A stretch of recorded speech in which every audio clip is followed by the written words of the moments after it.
Hi everyone, welcome to Muse and Medium. Today we're gonna dive in the journey of Ted is based in Toronto, originally from Hamilton.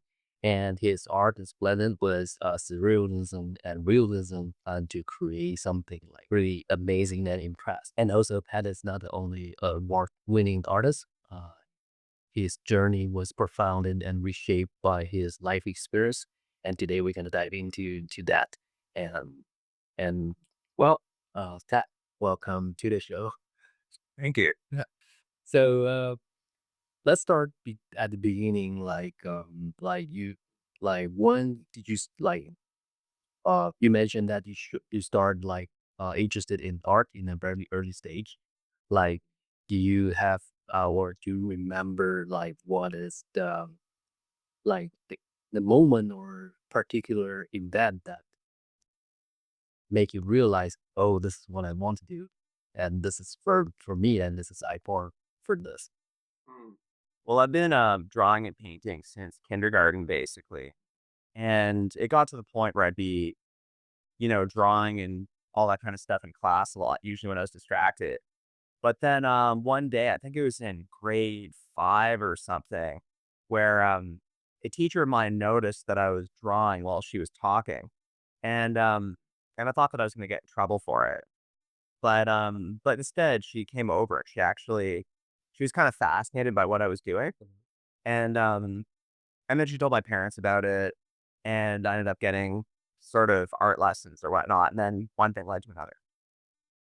That's interesting. Yeah, I think most of us, I would say most of the artists, like probably have the similar in that or experience like this. Like we always start drafting, I don't know, maybe in the class or in our own times, and yeah, and so like you like you starting like throwing nets when you were a kid, and then but at the beginning, uh, like what kind of style or like what you used to draw, or like would you like to share a little bit about this?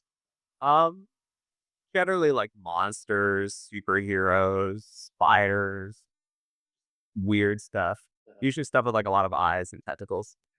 But what makes you comes out this idea like for example, like when I was a kid, I for me I always like cars, and so when I draw something, it's always about cars, and also like those from the character or the spaceship from the sci-fi movie because I grew up and influenced by those sci-fi movies and stuff.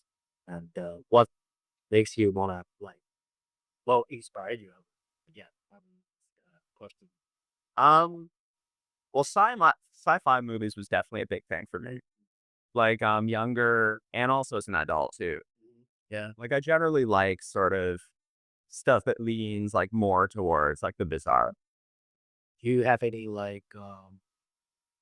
sci-fi movie or show or comics that hit you like I would say like inspired the most or Oh, for sure.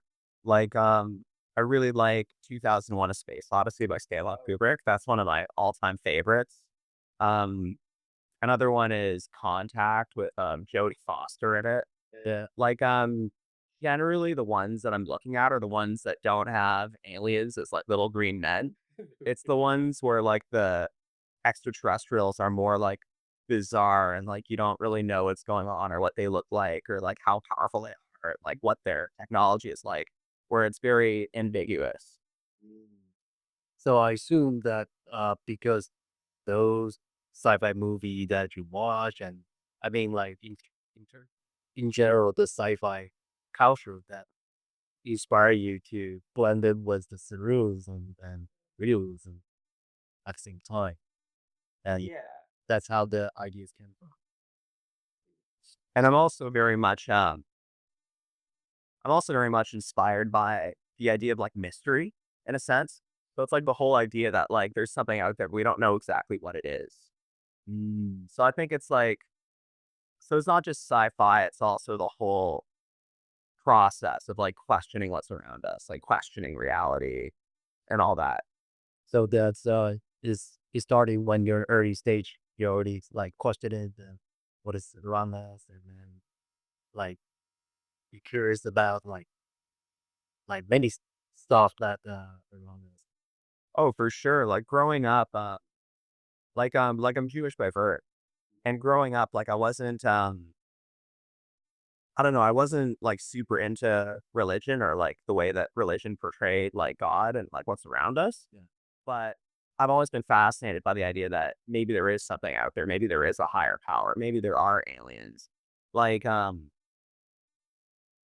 maybe ghosts do exist. Like um, maybe things like the Loch Ness monster or like the Yeti could be potentially real or maybe not. Like it's this whole idea that like there could be something, but we don't know for sure. That's interesting. So like based on based on the bio that you also mentioned about you study under uh Maya Emtov, uh, Mhm. and also the Sergey Balian. Yeah, Sergey Molina. Sergey Balian. Yeah. So the two very respected artists, and were what were the most impactful lessons that they pass on to you? Well, I found that I had very different learning experiences under both of them. Yeah.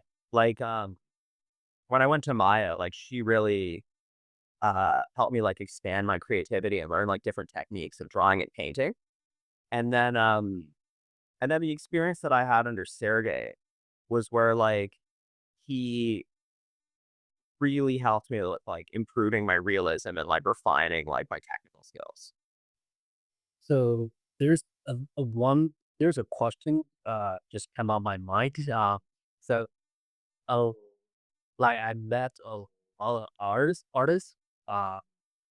when we are talking about the real uh based on what I learned because back in the day we don't have the camera. So that's why when we see those painting from the early century they are more like reals.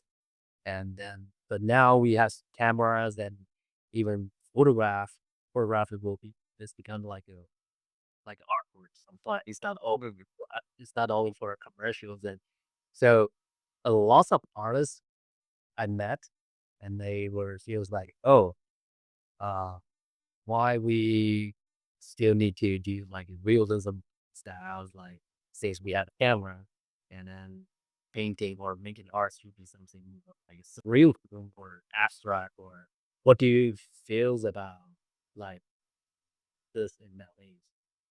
Um, what I think when it comes to realism is that like if you get good at realism, everything else gets better. Like your abstract work gets better, the surrealist work gets better.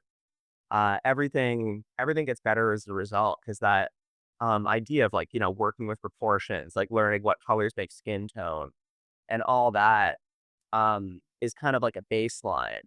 It's like learning how to like replicate reality.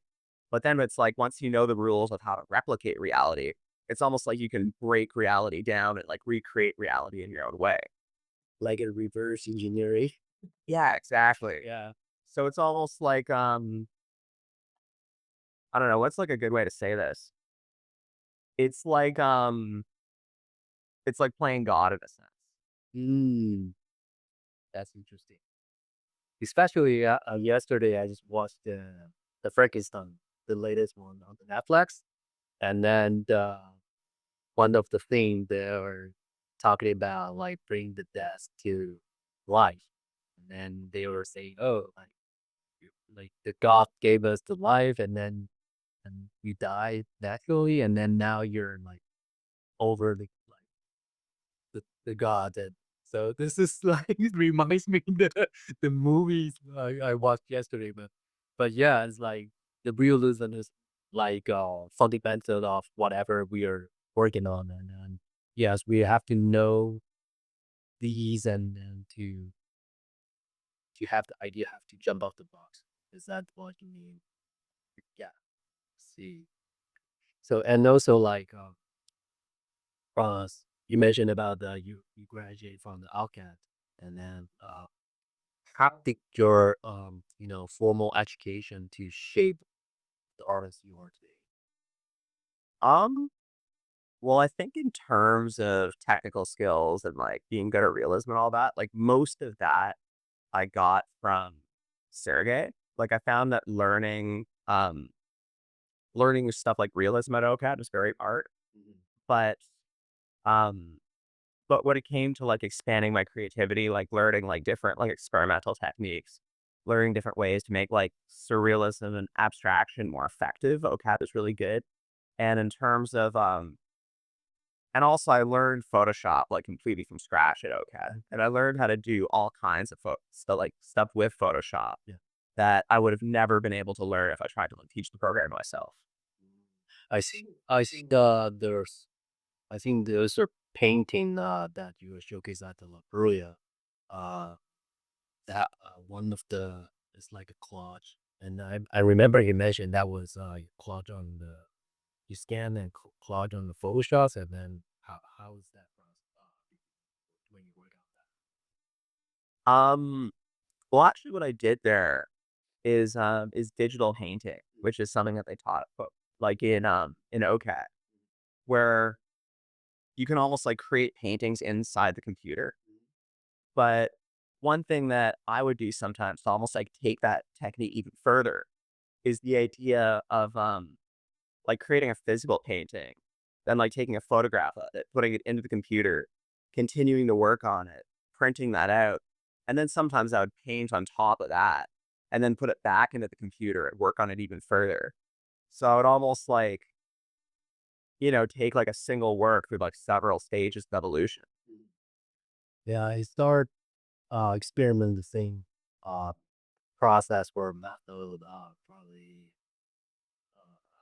2 years ago, and because I start playing with the work Photoshop since probably I was kids, but that time I used the Photoshop is because I was trying to build my website, and then I want to create the icons and stuff, and that's how I started with the Photoshop, and uh, and after that I never tried to like making painting through the Photoshop, but I started with the Procreate, and then Procreate, and then I just found out, hey, there's some process I want to do, but it's like easier than Photoshop, and that's how I start. And then turns out I found like pretty interesting when I blended with like the traditional techniques and and like this type of thing like in digital form. So like I don't know, like a lot, and especially the AI, like a lot of people was talking about it like since last year. I remember I went to some exhibition and or even my own showcasing band, and a lot of people were asking about like what do you feel about those AI generated arts, and also the I browse through the Instagram. There's so many people where like they just have like all the artwork are generated by AI, and like a lot of some people like it, some people like doesn't like it, and I've been questioning the same thing whenever I met someone, and then but before I give my answer or my opinion, I want to hear from you since you're like coming from a formal education uh from Alcat, and I would like to hear some opinion from you about. Okay. Well, what I think when it comes to AI is that it's not really going to take away artists' jobs. And the reason why I say that is because generally when a client like commissions you or whatnot, Yeah. it's like they want specifically like what's like inside your brain, like your viewpoints, all that kind of thing, especially if they want something that's more creative. Cause because a computer can make something creative too, but it's like totally random. But but an artist, it's like there's a very specific lens behind that, like a specific point of view. And um and I think that's what people are after. Yeah, so yeah, when I being asked answer this question the first time, uh, to me, it's just like Photoshop. It's like just a tool for us. And whatever the most important is, yeah, like you said, what is in the, the brain of the artist or what is the artist trying to express.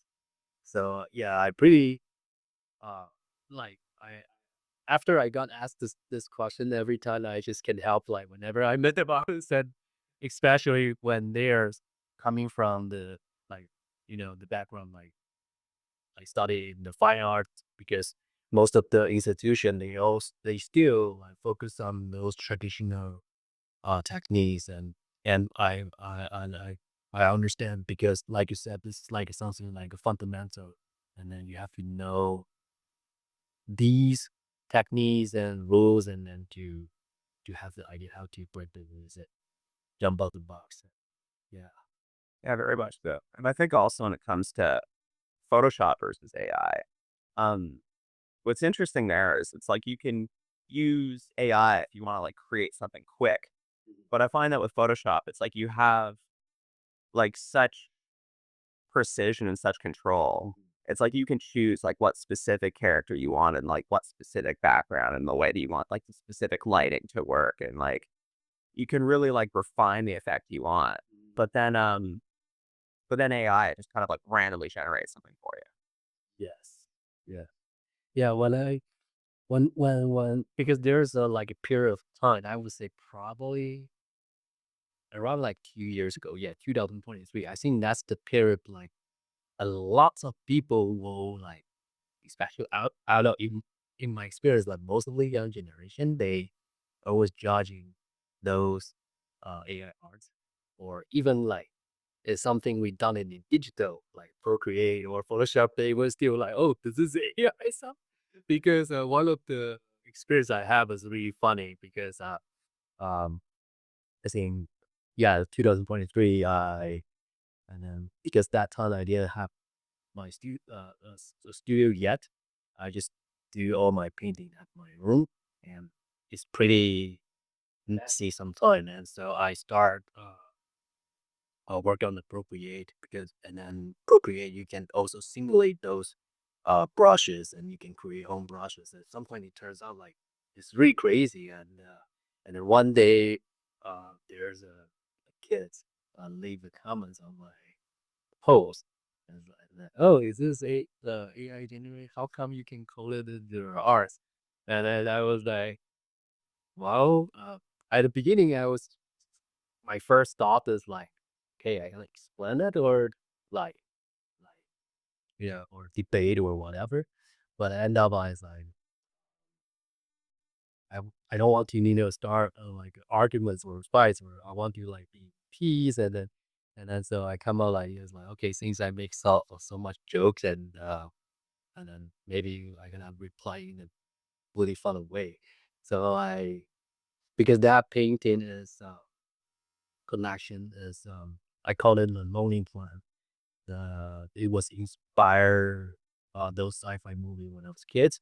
So the whole collection is like I use like abstracts, kind of semi abstract, and then like kind of like a retro futuristic style because that's how I the influence when I was kids and then because when I was kids when I watching the Back to Futures or those sci-fi movie, I would start imagine, oh yeah, if I'm the director or the producer of the movie and then how I gotta design the scenes and colors and so that's the idea I start and so I just make the video.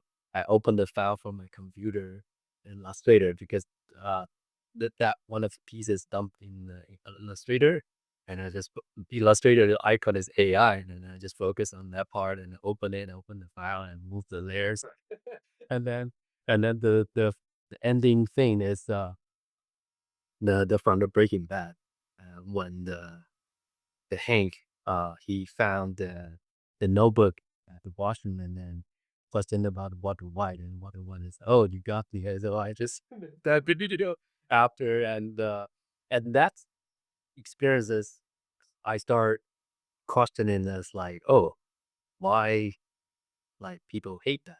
And I mean, like, I never understand like until start getting questioned by others, and then I start asking some other artists, and I kind of like, okay, it's not like everyone hates it. It's just like some of them, and and because to me it's just like when we watching the movie, the CGI, it's not a real thing, but you still enjoy it. Yeah. So yeah, but still I believe sometimes like out of um if have you ever met someone like asked you the similar question before about AIs? Um, yeah, I get it a lot actually. Yeah. But what they Well, not if my work is AI. Like I don't get asked that, yeah. but I get asked questions about whether or not like I think AI is gonna like take away jobs for artists or how it's gonna like affect the business kind of stuff. Mhm. Yeah, I think to me, I agree with you. I don't think that will be replacing, those artists or uh because it's just like a tools. I mean, it's like Photoshop. Even Photoshop and the Illustrator, Adobe, they have the generative uh the, the tools and yeah, so yeah. So let's jump to the next question. So this is I because when I check your bio and go through your hours and I have a like long list of the question and but I try to like okay this is the one I need to ask and I don't want to overwhelm you or the audience.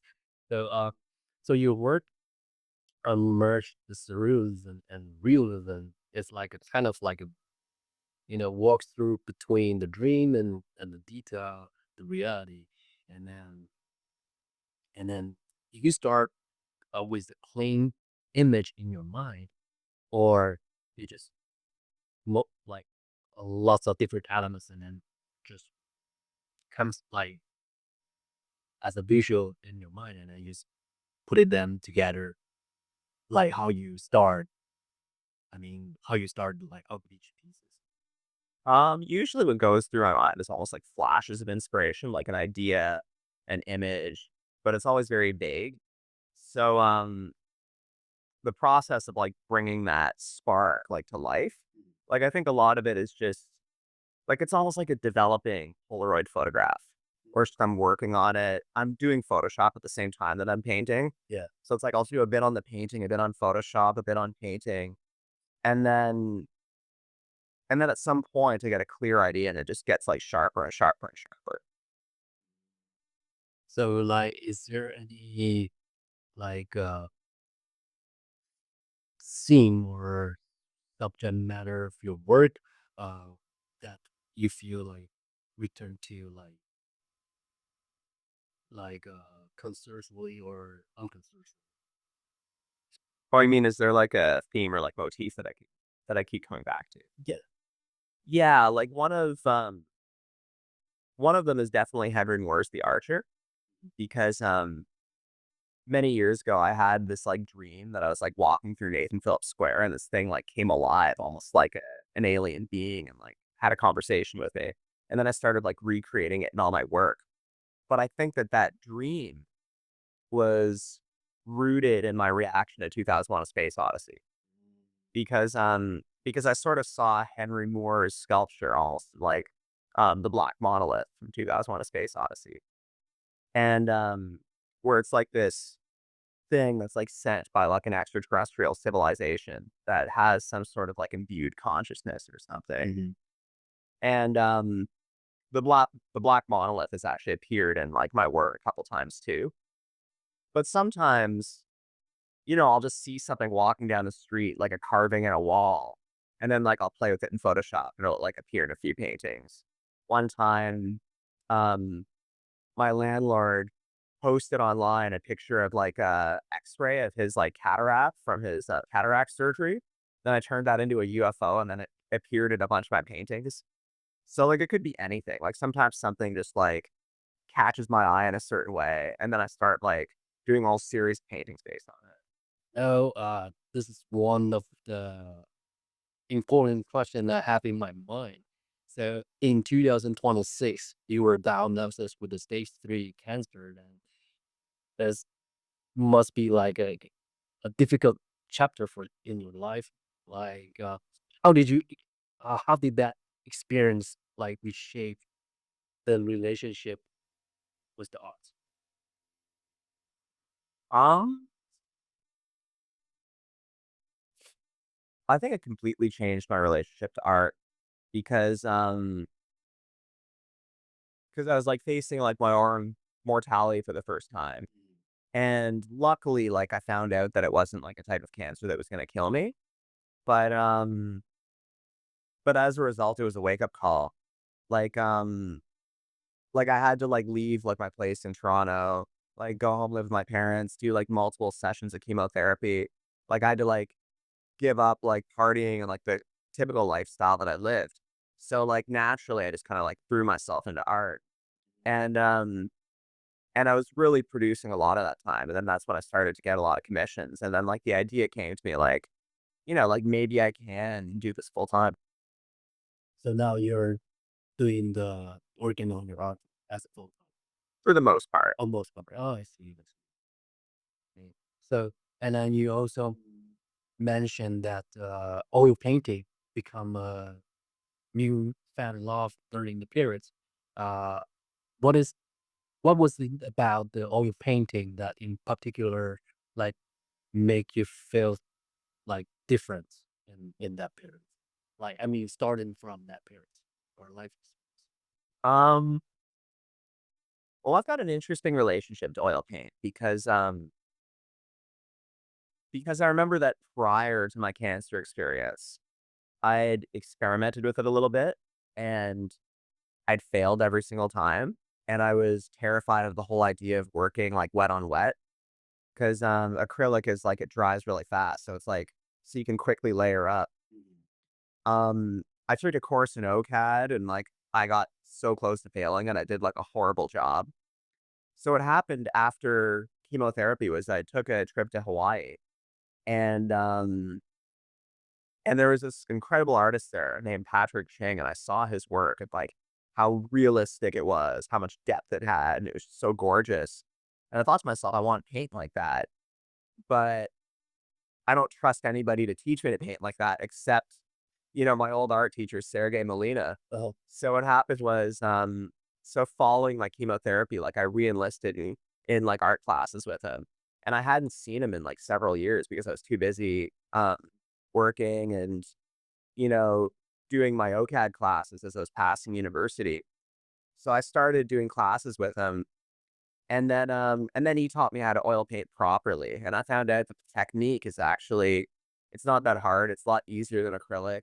You can take realism so much further. Like, there's so many benefits, and I think that my art really grew as a result of, like, learning that technique.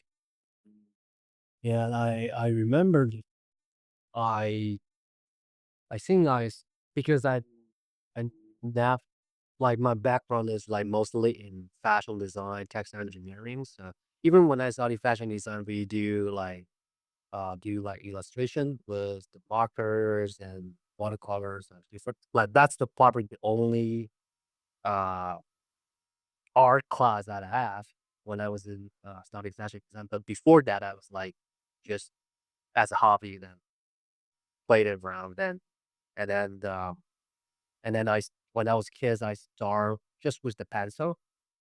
Um, my grandpa was the teacher teaching fine art in high school back in the day, and but I never learned from him. But I I heard from my dad and my grandma that he's really good at like the sculptures and lots of stuff. Like he's like born to this, and my dad, when I was kids, he I was asking him to draft like sketch of the cars, and then he's doing really great on it, like with it.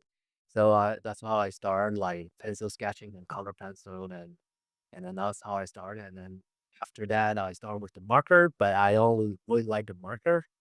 And then I start with the watercolor, acrylic, and most of the time will like I will always work with acrylic because it dries faster. And for me, like it's easier and faster for me to okay, another layers, like the shades. And but the first time I started trying oil painting was probably when I was in San Francisco. That time I met my ex. My ex, she is studying fine arts, and she worked on lots of oil painting. And when I was just like sitting next to her and see how she worked on it, and then I was like, oh, that's interesting because I the, the first idea that come out, okay, I want to try it is when she was blended with different color to create that shade.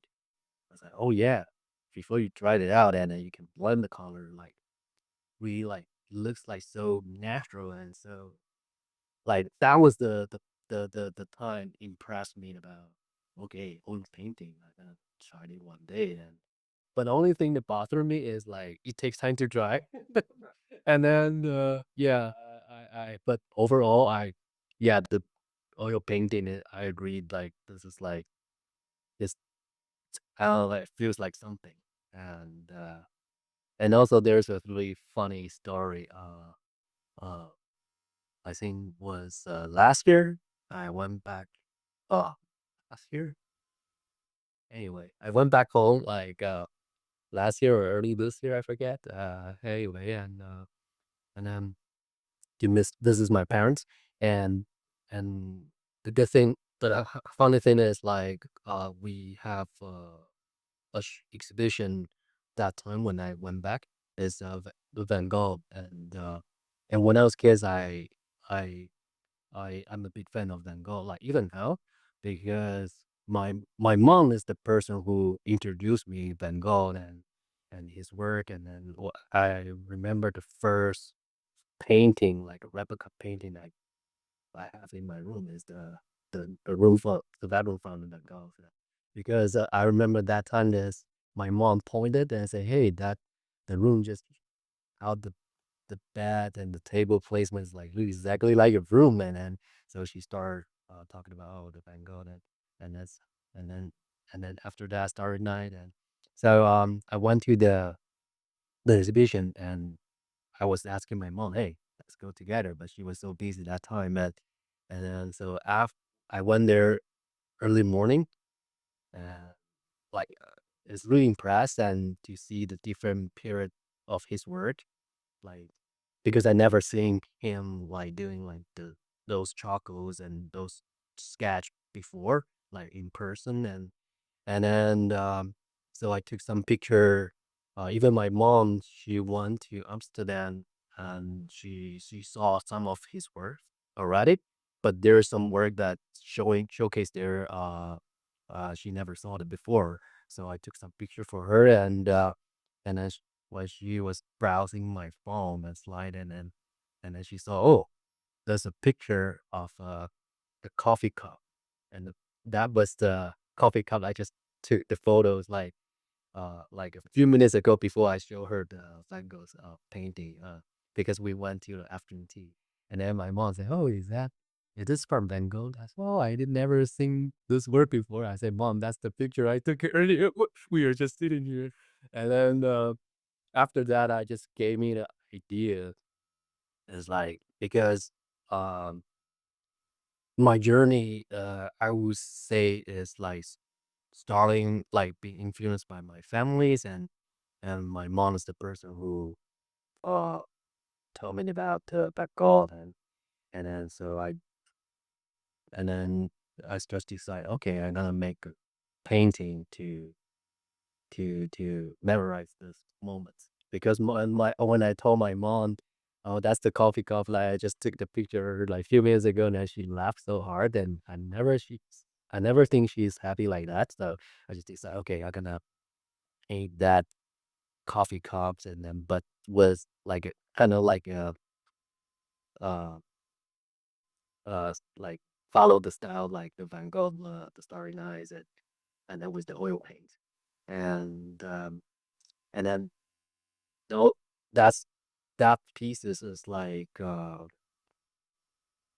think it's after like how many years that I started working with oil paint again, and and and also it's the first time I tried to incorporate with the digital prints and the oil paints on top the same time. Like before, I tried to work with the acrylic, like some abstract painting with it, and then that time I did it just because okay, the base layer, and then it's like a draft on the base, and then I can like have the idea where the stroke should be goes through, and then it's kind of like a mark to mark up like instead of like oh sketch the outline and add it, and and then yeah, that's the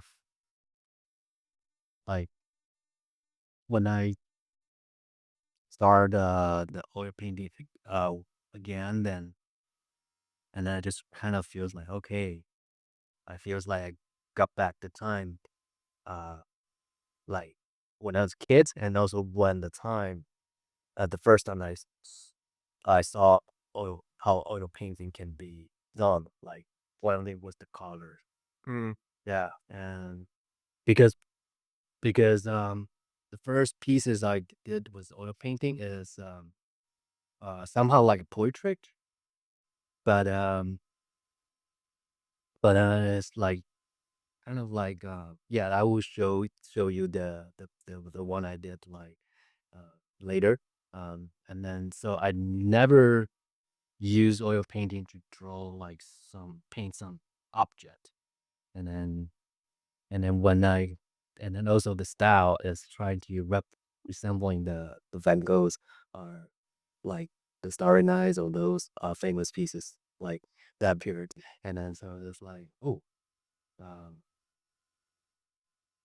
I don't know. I think you have the same, probably have the similar experience like when you are working on a new pieces and maybe incorporate some new technique, and then that reminds you some moment when you're kids or when you're like certain event of your life.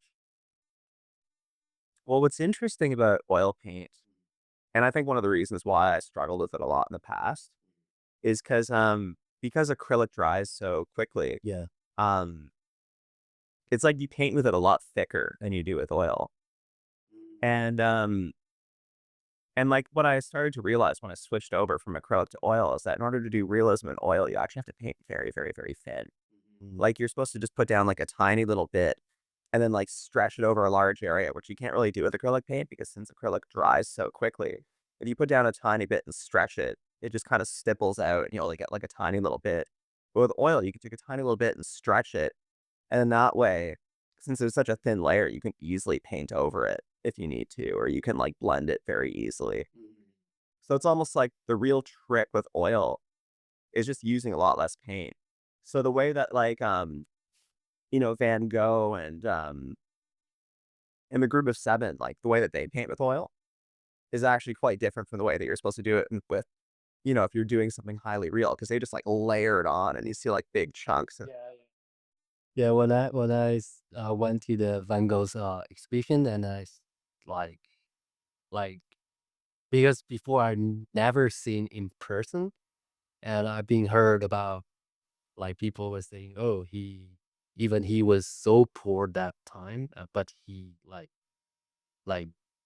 spend so much money on investing into the oil paint, and then you can see from his painting is like all the layer, the stroke is like so thick that to create that solid and color and shape, which is really impressed. And then you can tell from his stroke, I mean the color, the shade, that the passion like he has and when you were working on it. And then one of the painting like in the period is when he was in the Cerebus uh period, and he drew a lot like the grass and flowers. And when I see that in person, I was like, wow, like this is like crazy. I mean, in a good way.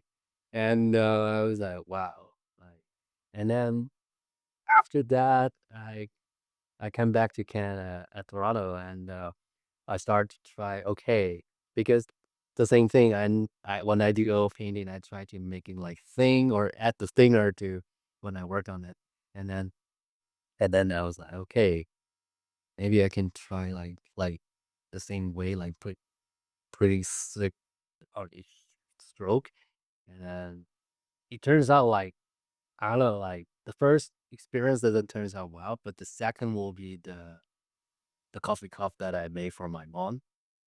The good thing is that, when I working on that pieces, as the weather was like the heat wave at the same time, and then I was like, okay, I'm gonna left my painting at the patio and then let it dry. So, and then since the like put like much thicker than before, and then the heat wave helped, and then turns out okay, maybe we just need to, you know, have some like the patient to wait to dry, and then it's not to rush it. Okay, I gotta finish by this time, but and yeah. So that's the one thing I found out, like experience with oil painting. But most of the time, I would say I still prefer acrylic, and probably also when I was high school, I started learn graffiti, and then the graffiti paint mostly are acrylic based, and they dry fast, and then so we can put the shade, the shadows like in few minutes. Um, yeah, that's probably if maybe after years and years, I probably have a different uh opinions or favorite in terms of the medium, but so far like is there any like medium or like you were like okay, this is like I gonna do like work with this like most of my work or like something like that. Um, well, now I use oil for pretty much everything, Mhm. but the one thing I still use acrylic for is like doing space painting. Mm.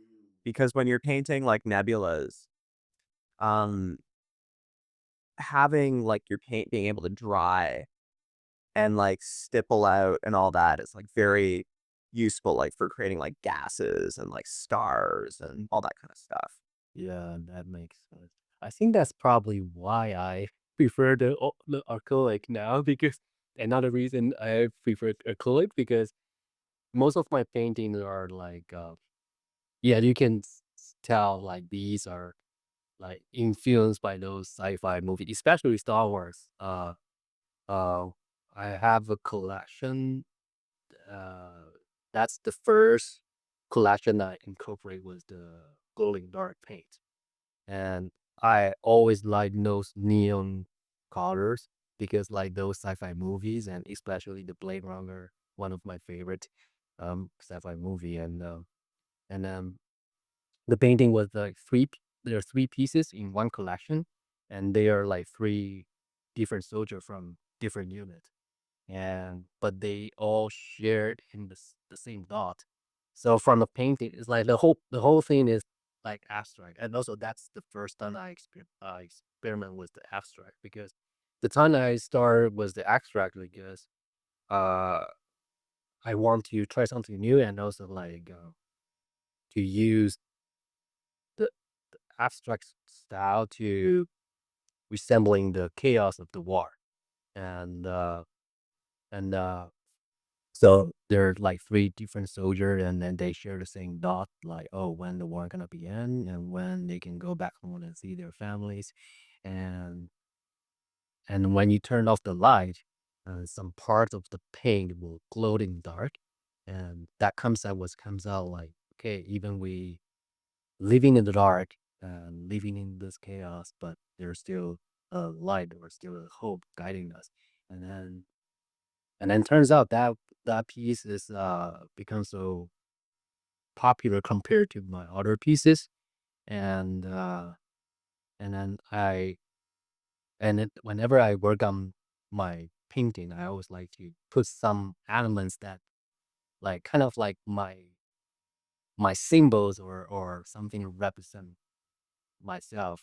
And and then and then sometimes if anybody found out, oh, that's inspired from what sci-fi movie or comics or TV shows, and I feels like, oh yeah, that's what I want to do. And so the one of the soldier, uh uh here's I put it in I put it in purpose. Like here is like kind of like a saber, like saber.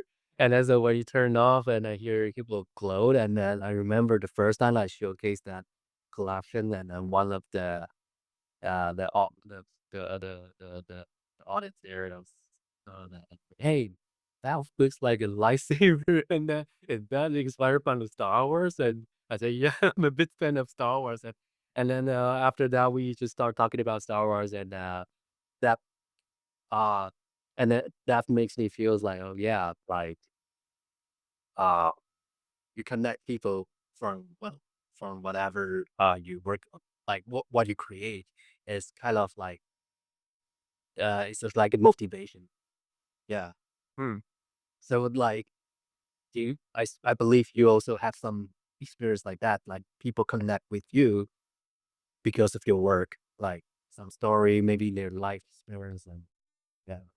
Well, actually, I have a story which is kind of interesting and similar, Hmm. but in my case, it wasn't intended. Yeah. Where there was one piece at the La Gloria art show that Daniel was looking at, Hmm. and it was a picture of like Henry Moore's The Archer, but it was on like it was on like a stage at like a show where it's like they're surrounded by like Yeah. seats, and it's like in the Like an opera, the yeah, like an opera where there's like seats all around it, like a coliseum.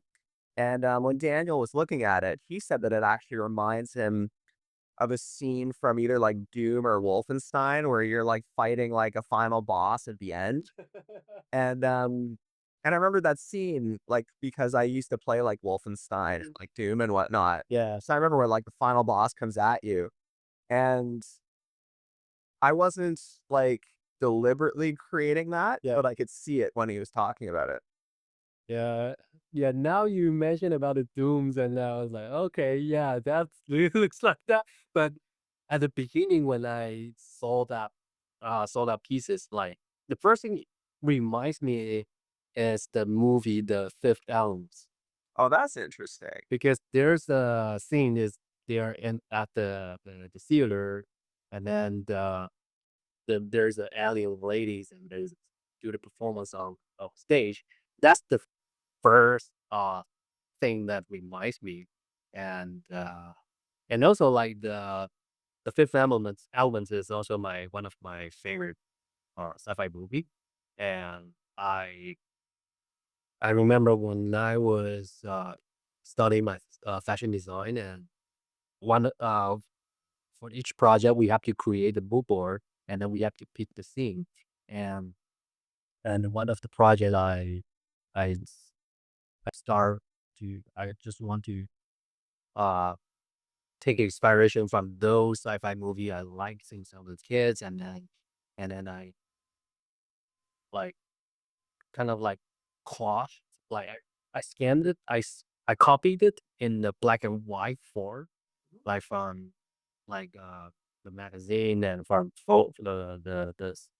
the photos I found on internet, and then I cut it out and then collage together, and then put it there, the paints on top, and then somehow like my instructor uh in that class, she is a big fan of that movie. Oh, very cool. And also there's a story between me and her, because when I was in university, I I watched the Project Runway, this TV shows like pretty much every week. And during that time was the season 10, and she's one of the designer in the season 10.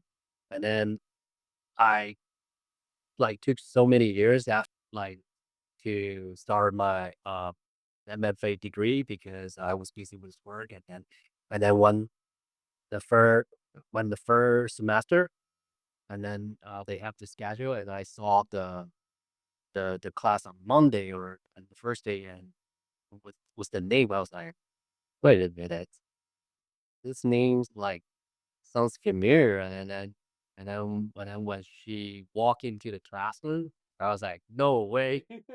Like I saw her on the TV like many years ago. I never thought I gonna become her students and then and then after that I when I was watching the show, I know she liked those sci-fi movie and influenced a lot in her design team. And then so when I told her about the story and that makes them become like a friends after and and then I remembered uh the mood board, and then we have like a fabric board, color board, and then fabric board. I use a 3D printing to print the multi pass, and then I insert the fabrics into the multi pass, and then into like it, and then yeah, then yeah, like I think like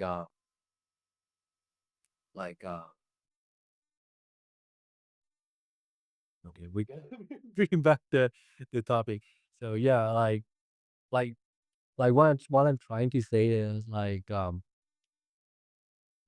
for example, Daniel when he saw that words and he reminds him the dooms and the video games and for me it's like reminds me in the movies and I think that's the interesting part that everybody has coming from different backgrounds and different life experience and that give them different thought on the same pieces. Hmm. And I think that's probably the most and my favorite part of the making the art. Yeah. And then I believe that you have the same film when you're like during the showcase, talking to the peoples and like the same pieces. Maybe this person feel, oh, that reminds me this and that, or feel like this and that. Getting from different like thoughts and opinions from different people.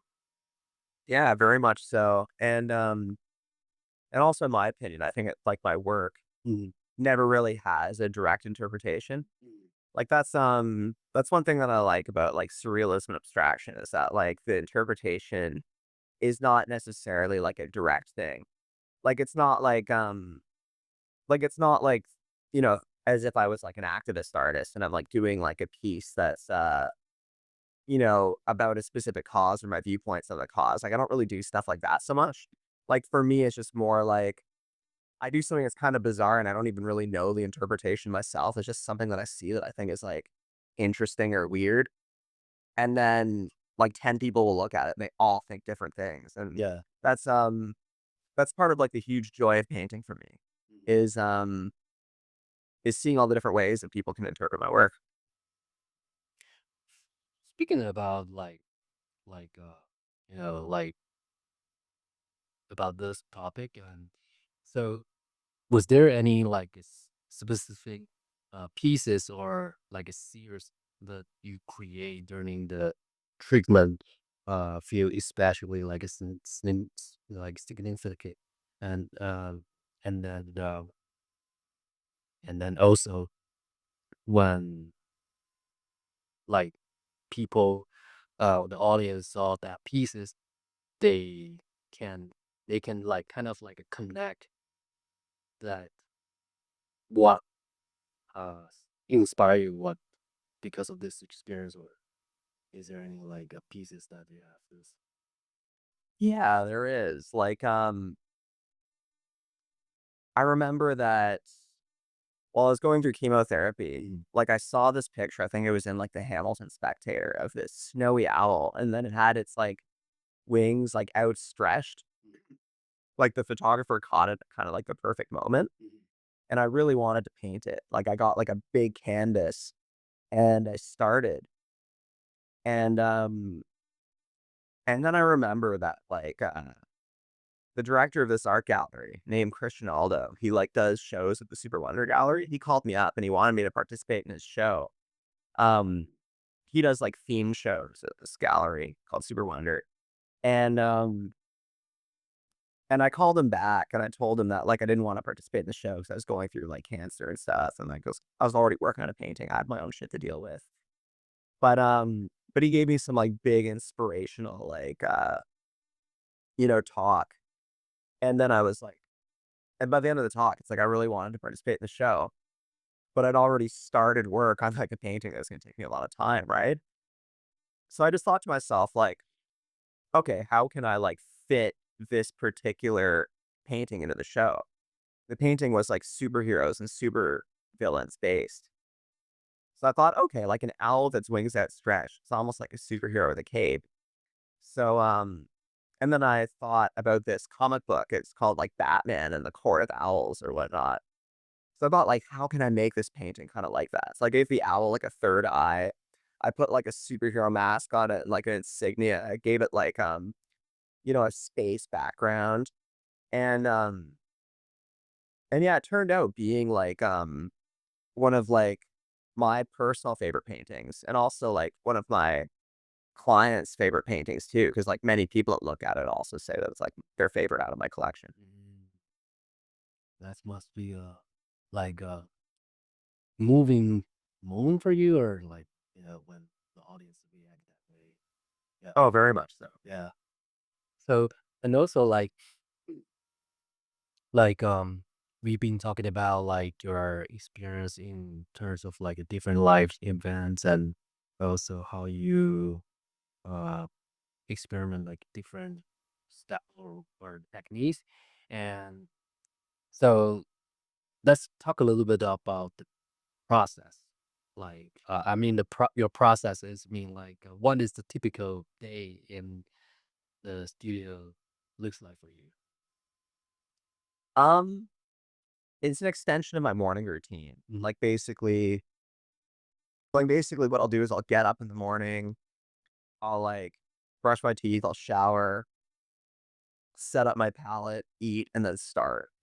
And, um, and it's not, like, dependent on whether or not, like, I feel, like, inspired to paint or whatnot. Like, a lot of artists, um, like, especially artists that, like, that are not doing it as, like, a career type thing, they'll say that, like, they hadn't painted in a while 'cause they never felt inspired. But, um, but the way that I see, inspiration is more of, like, a flow state. Like, for instance, nobody, like, gets up and thinks, "Oh, yeah, I wanna go for a run today." But then, like, you start running, and then, like, you get that runner's high, and you're just like, "Oh, yeah, bring it on." Like, I find that that's what inspiration more feels like. It's that you just, like, start painting no matter what state you're in, and then, like, you start solving those, like, proportion problems on the canvas. You start playing with color, and your brain just, like, snaps into it, and you're, like, awake. Mm, see. So like, are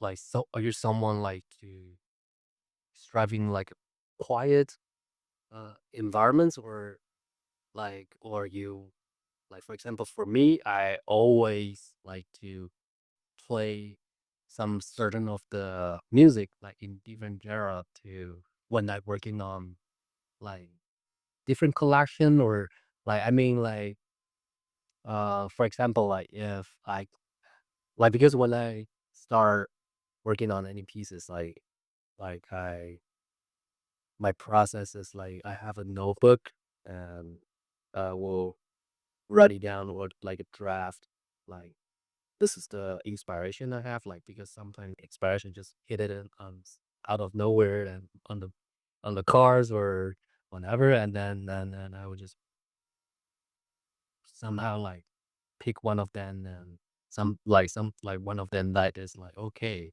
I think I have some, like, something, or it's a vision how I gonna work on this one or complete this one, and then the second I will like, okay, I gonna choose a, like a playlist that will fit uh the visions or whatever I have imagined in my mind. And so, do you have like any kind of like something like that, like while you working at the studio?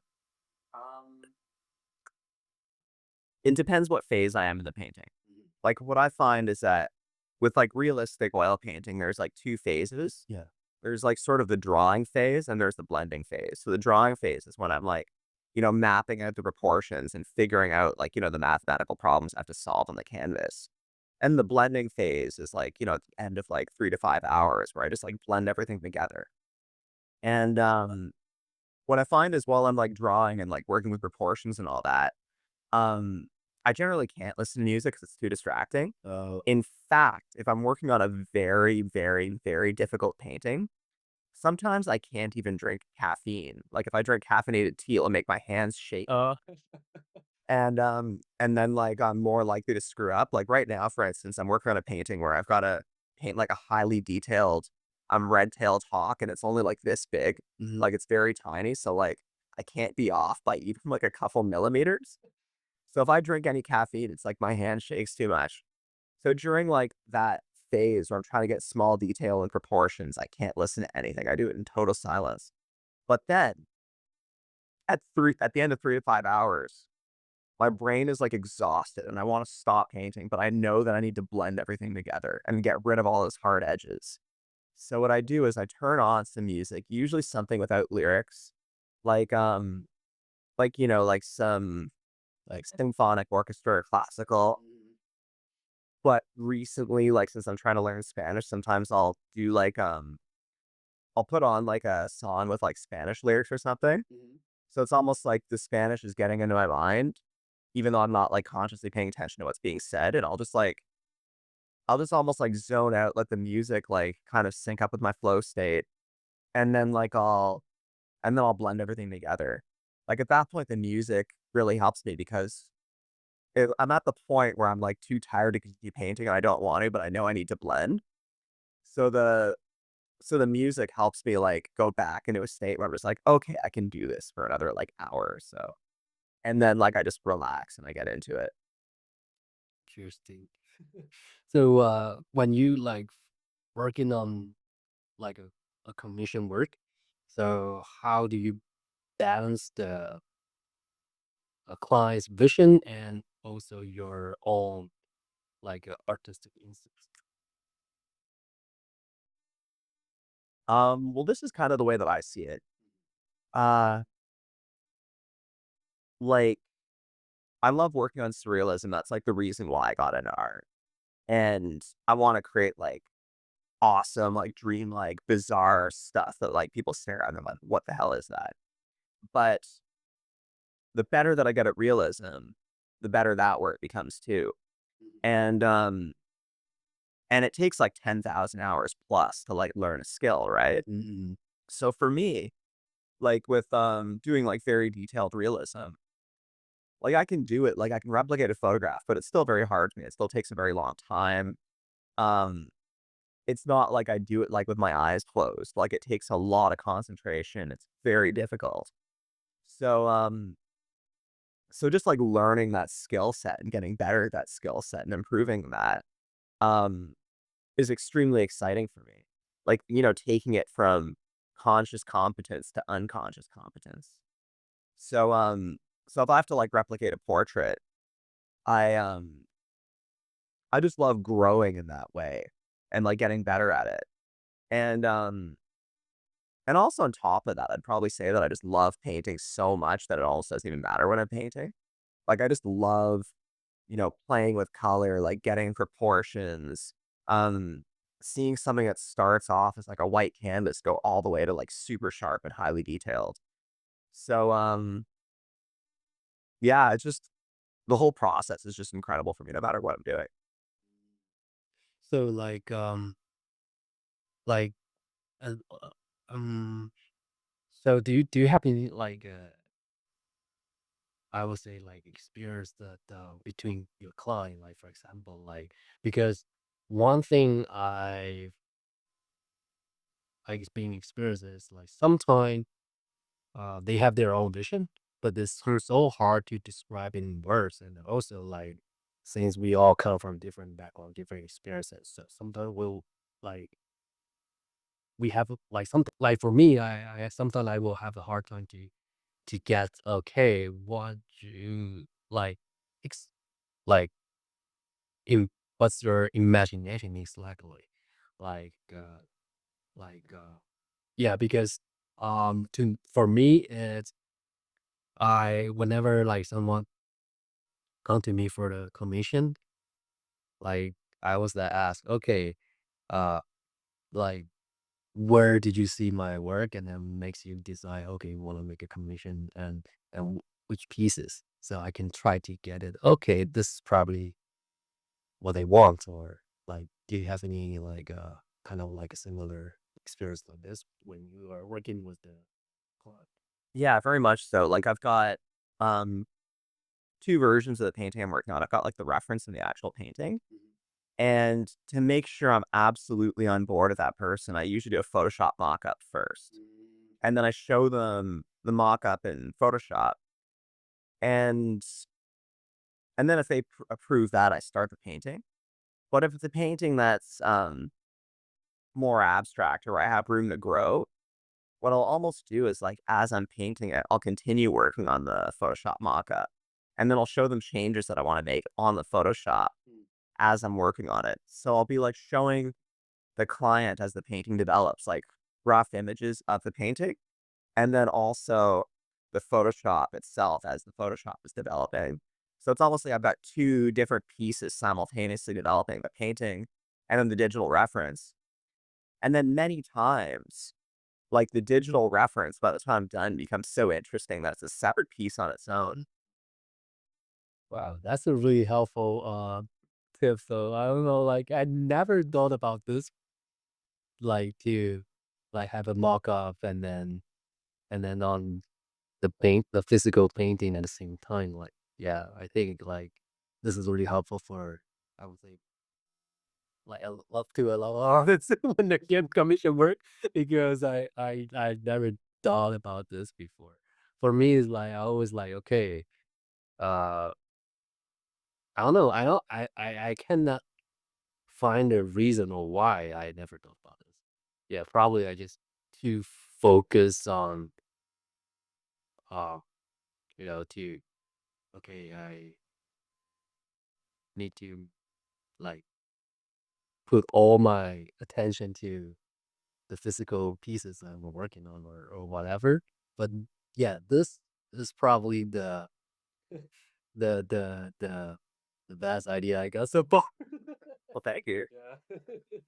And Yeah. I can later show you some of these like mock-ups versus Mhm, paintings so you can see the contrast. mhm. Yeah, that would be great. Yeah. And also like now we have like okay, I have like few more questions. I mean like probably two more like the main question I have. So this will be more about the exhibitions and collectors and the like events. So your work have been like exhibit like the galleries over across the Ontario and then you participate with like in the live painting event. And what is the energy like when you're creating in front of the audience and versus in the studio?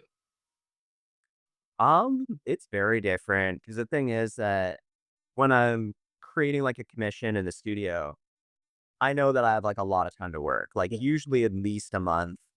Um, I can like really focus on detail and I create like my best work in my studio. And I know that that what I do in in front of like a live audience when I have only like a few hours to work, or in the case of like Art Battle, which I haven't done yet, like 15 minutes or something, which is terrifying. Yeah. Like, like I've got that time limit. So I know that I'm not going to create like my most like highly detailed, like intricate stuff. So, so what I do when I'm in front of an audience is I just turn my logical mind off completely. And I just stick my paint in the brush and I just allow my arm to move and just whatever happens, happens, you know? And it's usually some like bizarre, like surrealistic stuff. It's like very abstract. It's like very like emotional, very meditative. And I just surrendered to the universe and let that flow state hit. Mm. Yeah, you mentioned about the art battle. I think last year there's a artist. She been to the art battle, and then she also, hey, Jackie, you should try it. I was like, when I saw, okay, I don't think I gonna do this because to me it's like, oh my god, it's so intense, and then for me it's like it's not my thing. So yeah, but do you still have the? I mean, do you think you're gonna be try trying the art battle? Oh, I really want to. Like I'm terrified to do it because 15 minutes to 20 minutes, like that's a very short period of time. But like I'm terrified about it and excited about it. Like I really want to be a part of that someday. Uh, so have you been any memorable reaction to your work? Like maybe someone who uh interpret the pieces that is completely or unexpected. Hmm. Darn, I actually answered that question earlier when I talked about really the Daniel reaction to my painting. So I got to think of another story now. Uh, yeah, there's like when I was working with that teacher, Maya Eventov, like when I was very young, I was doing sort of like a still life painting of flowers with watercolor. And she looked at one of my flowers and she said that it looked kind of like a bird as well as like a regular flower. And then she started talking about how that's actually a surrealistic technique of creating like double images within a certain image. And then she started showing me like Dali's work. And I think that was a really big turning point in my artistic career is when I started learning about like, double images within work and how like Dali would create stuff like, swans that like reflect as elephants and all that kind of stuff. Like I think that when I learned about that, I started like creating more interesting, like weirder stuff. And that's when I got really into surrealism. Mm, okay. So after all this experience and the life event you shared, um because what we are discussed or what we were talking about during the conversation, uh is mostly whatever it's already happened. So now the what is the next for you? Like, are there any new project or new exhibitions or experiments that you were excited about, or like what is the next for you? Um, well, ever since that dream regarding Henry Moore's The Archer, I created like 20 or 30 pieces that were based on Henry Moore's The Archer. And I've actually opened up a conversation between me and the Henry Moore Institute in Leeds, England. And I've started showing them like different pieces of mine and like letting them know every time that I have like, an exhibition where I show off that work. At some point, I want to actually do like a graphic novel or comic book where I like illustrate the experience. Um, and hopefully at some point I can, actually travel to like Leeds, England and like, show them like my stuff in person and like sit down and have a conversation about like we're having now. Like I think that would be really cool. Yeah, that sounds interesting to me that you posted. Yeah. Like and there any dream collaborations or location where you would like to showcase your work one day? So Um,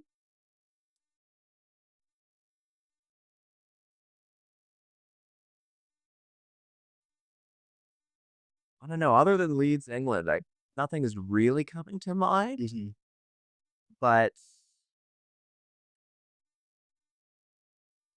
But I think also just the idea of like traveling and like showing my work on the road in itself is like a very um beautiful idea. Mhm.